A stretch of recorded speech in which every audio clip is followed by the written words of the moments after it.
어서 오세요. 책봇 인생입니다. 옛날 어느 마을에 늙은 아버지와 젊은 아들이 함께 살고 있었다. 아버지는 연로해서 힘이 없고 젊은 아들은 팔팔하였다. 아버지도 젊을 때는 기운이 세고 몸이 재빨랐지만 이제 나이가 드니 기운이 빠지고 몸도 느려졌다. 하루는 아버지와 아들이 함께 뒷산으로 돌배를 따러 갔다. 돌배나무가 까마득하게 높은데 한 사람은 나무 위에 올라가 돌배를 따고 한 사람은 나무 아래에서 떨어지는 돌배를 줍기로 하였다. 그런데 글쎄 늙은 아버지가 자꾸 나무 위에 올라가 배를 따겠다고 우기는 것이었다. 아들이 간곡하게 말렸다. 아버지, 위에 올라가시다니요. 안 됩니다. 높은 데 올라가시는 것은 위험하니 제가 올라가겠습니다. 아니다. 나무 타는 재주는 날 따라오는 사람이 없지. 내가 올라가마. 안 됩니다.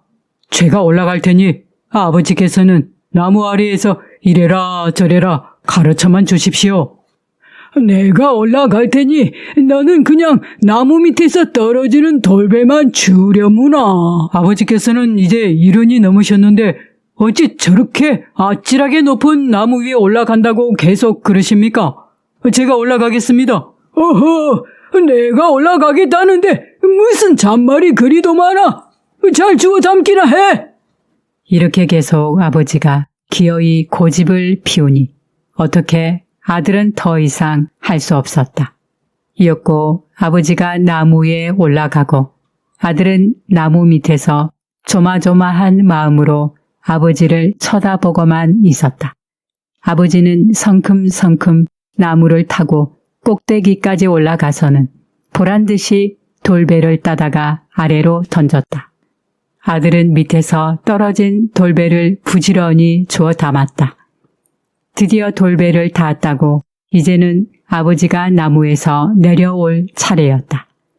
막 나무에서 내려오려고 하는데 앞불싸 아버지는 정신이 그만 아득해지면서 눈앞이 캄캄해지는 것이었다.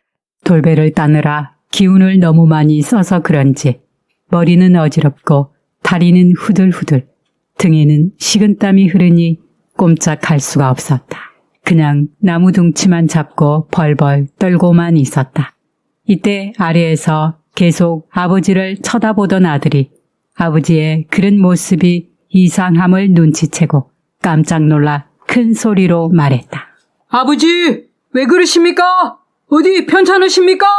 아들이 물어도 아버지는 대답도 하지 못했다. 정신이 아득하여 눈도 입도 안 떨어지니 소리조차 낼 수가 없었다. 그러자 아들이 또다시 큰 소리로 말했다. 아버지! 아버지! 정신 차리세요! 제 말이 안 들리시나요? 그래도 아버지는 여전히 말이 없었다. 그냥 나무에 매달려 부들부들 떨고만 있었다. 그때였다.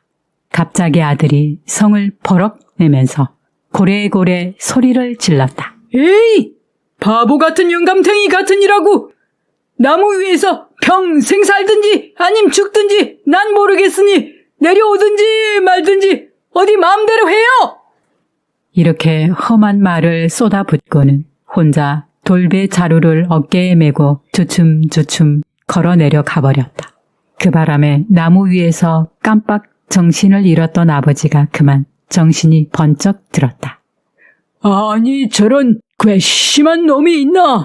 겨우 저를 생각해서 늙은 몸으로 나무 위에 올라가 돌배를 따줬더니 그 은혜를 모르고 아버지한테 저런 막말을 던지고 혼자 가다니. 아버지는 분해서 참을 수 없었다. 네 이놈!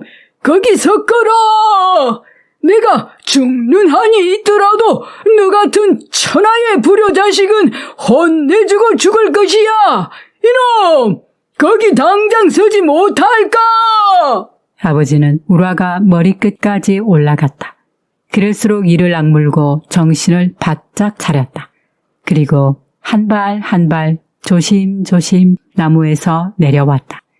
땅에 발이 닿으니 아버지는 이제 살았다는 생각에 큰 소리로 말하였다. 이 불효 막심한 놈! 어디에 있느냐!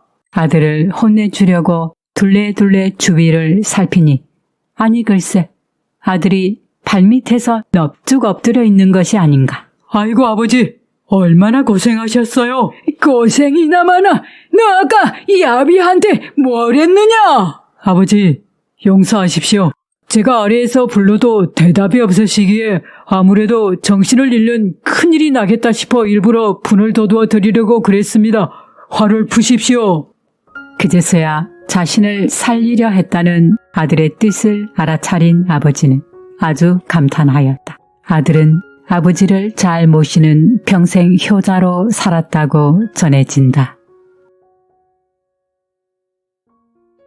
옛날 어떤 마을에 아들 삼형제를 둔 이시성의 한 양반이 살고 있었다.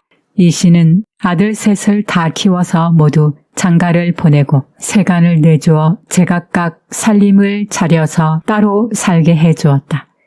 그렇게 살다가 이씨는 나이를 자꾸 먹으니 자신의 재산을 아들들에게 물려줄 요량을 하였다. 가만, 이걸 누구한테 물려주지?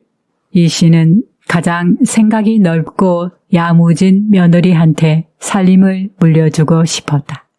그런데 3명의 며느리 중 누가 나은지 도무지 알 길이 없었다.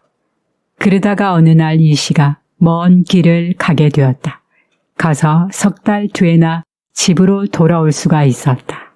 이씨는 이참에 새 며느리의 국량을 한번 시험해 보고 싶었다. 그리고 하루는 곳간에서 쌀 서마를 떠다가 며느리 셋을 불러 앉혀두고 각각 한 말씩 나누어 주고는 단단히 일렀다. 내가 돌아올 때까지 이 쌀 한 말씩을 가지고 살아가도록 하여라.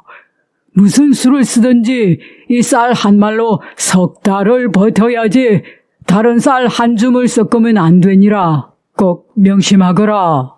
그렇게 일러두고 시아버지는 먼 길을 떠났다. 남은 3 며느리들은 그때부터 쌀 한 말을 가지고 3달을 살 궁리를 하느라 서로 야단들이었다. 제일 큰 며느리는 어떻게든 쌀을 아껴서 먹을 궁리만 하였다. 쌀 한 말로 3달을 먹자면 한 달에 서대 서업씩 먹고 살아야 되는구나. 그러자면 하루에 한 옵을 넘겨서는 안 되는데 식구들이 늘 배골게 생겼네? 라는 생각으로 쌀을 한 옵씩 봉지에 넣어 천장에 주렁주렁 매달아 두었다. 하루에 한 봉지씩 떼내어 밥을 해먹을 요량이었다. 그러자니 큰아들네는 날마다 멀건 죽만 끓여 먹고 살아야 했으니 아주 죽을 고생이었다. 그러지 않고서는 쌀 한 말로 3달을 버틸 재간이 없었기 때문이다. 둘째 며느리는 쌀에다가 다른 것과 함께 먹고 살 궁리를 하였다. 아버님이 쌀을 한 말만 가지고 3달을 살라고 하셨지 다른 걸 먹으면 안 된다는 소리는 안 했겠다? 그러면 쌀 말고 먹을 수 있는 것 구해다가 먹으면 되겠구나. 이렇게 생각한 둘째 며느리네는 산에 들에 나가서 먹을 만한 것을 닥치는 대로 구해왔다. 풀뿌리도 캐고 산에 가서 나무 열매도 따고 강에 나가 물고기도 잡고 해서 그런 것을 먹고 사는 것이었다. 쌀은 닷새에 한 번 또는 열흘에 한 번씩 조금 퍼내어 밥을 해먹고 나머지는 늘 다른 것을 먹고 살았다. 그러느라고 둘째 아들네 식구들도 고생이 이만저만이 아니었다. 그런데 막내 며느리는 무슨 생각에서인지 첫날부터 쌀 한 말을 모두 퍼내 가지고 떡을 하는 것이었다. 쌀 한 말을 몽땅 빠 떡을 했으니 아주 푸짐하였다. 그런 며느리를 보고 사람들은 수군대었다. 아이고 저걸 어째 저렇게 살림을 해프게 하다가는 아마도 열흘도 못 버티겠는데? 라며 걱정이었지만 정작 막내 며느리는 태연하였다. 그 많은 떡을 어쩌나 했더니 떡을 함지에 넣고 이고는 장으로 나가는 것이었다. 막내 며느리가 떡을 죄다 파니 쌀 한 말 값을 빼고도 돈이 조금 남는 것이었다. 또 그걸 가지고 쌀을 사서는 그걸로 또 떡을 해서 장에 내다 팔았다. 며느리는 그렇게 떡을 해서 내다 팔고 남는 돈으로 또 떡을 해서 내다 팔고 이렇게 계속하니 돈이 점점 모이는 것이었다. 쌀 한 말은 고스란히 남고 떡 팔아서 번 돈으로 이제 살림을 하는 것이었다. 쌀과 고기를 사서 밥상을 푸짐하게 차리니 식구들은 만나는 것을 배불리 먹으면서 지내니 마냥 좋아하였다. 그러니 막내 며느리네 식구들은 다른 며느리네와는 달리 고생 한번 안 한 셈이었다. 이었고 석 달이 지나 시아버지가 집에 돌아와 보니 새집 식구들 얼굴이 모두 달랐다. 큰 며느리네는 온 식구가 굶느라 부황병이 들어서 죄다 얼굴이 누렇게 떠 있었다. 둘째 며느리네는 온 식구들이 산으로 들로 강으로 나가 풀뿌리 캐고 나무 껍질 벗기고 물고기 잡아오느라 모두 얼굴이 새까맣게 타 있었다. 그런데 막내 며느리네는 온 식구가 아주 얼굴이 부옇게 살이 올라 있었다. 시아버지가 어찌 된 영문인지 물어서 들어보니 앞뒤 사정을 다 알 수 있었다. 옳거니 이제 보니 우리 막내 며느리 군량이 제일일세. 라며 시아버지는 재산을 모두 막내 며느리한테 물려주었다. 막내 며느리는 그 뒤로 시아버지에게 물려받은 재산을 더 많이 늘려서 아주 동네에서 큰 부자가 되었다. 그리고는 평소 삼형제가 우애가 있었던 터라 재산을 큰 집과 둘째네 집에도 고루 나누어 주었다. 이들 삼형제는 오래도록 우애 있게 잘 살아갔다고 전해진다.